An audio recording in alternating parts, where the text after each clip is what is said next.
So ఎట్లుంది rice? బాగుంది. బాగుందా? సరిపోయిందా ఇంకా కావాలా? చాలా. చాలా. ఓకే, డైలీ ఇక్కడ వచ్చి తింటారా? ఇవాళ వచ్చినాము రాజన కోసం అని వచ్చినాము.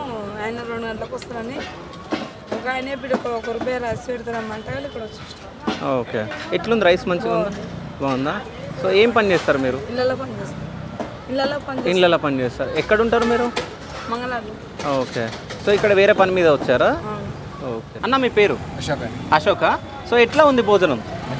మంచిగా ఉందా? సో ఎన్ని రోజుల నుంచి తింటున్నారు ఇక్కడ?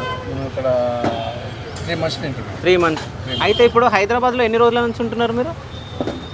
13 సంవత్సరాలు. 13 సంవత్సరాలు. సో అసలు హైదరాబాద్లో 1 రూపీకి భోజనం ఎక్కడ దొరకదు, కానీ అట్లాంటిది ఈ సంస్థ అంటే కరుణా కిచెన్ వల్ల అందిస్తున్నారు. సో డైలీ ఏమేమి వెరైటీస్ ఉంటాయి? ఈరోజు ఏమంటారు రసం అంటారు. ఓకే, అసలు యాక్చువల్గా పర్ డే ఏమంటారు సాంబార్. ఓకే, ఇది ములక్కాయలు, ఆనంకాయ ఇవన్నీ ఉంటాయి. ఓకే, ఈ రోజే రసం ఉన్నది.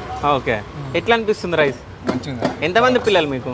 మాకు ఇద్దరు అమ్మాయిలు ఒక కొడుకు. ఓకే, చదివిస్తున్నారా? చదివిస్తాను. ఏం పని చేస్తారు మీరు? నేను యాక్చువల్గా క్యాటరింగ్ పని చేస్తాను. ఓకే, క్యాటరింగ్ పని చేస్తాను. ఓకే. మా అబ్బాయి పీజీ చేసిండు. ఆయన మంచి ఎడ్యుకేషన్ జాబ్ చేస్తున్నాడు. ఓకే, కొద్దిగా ఇబ్బందులు. ఓకే, సో ఎక్కడ ఉంటారు ఇక్కడ? ఇక్కడ ముంగట ట్రాక్టర్ ఉంది కదా, అక్కడ. ఓకే, సో ఇది టైం కాగానే ఇక్కడికి వచ్చి భోజనం చేసి వెళ్తారా? ఓకే.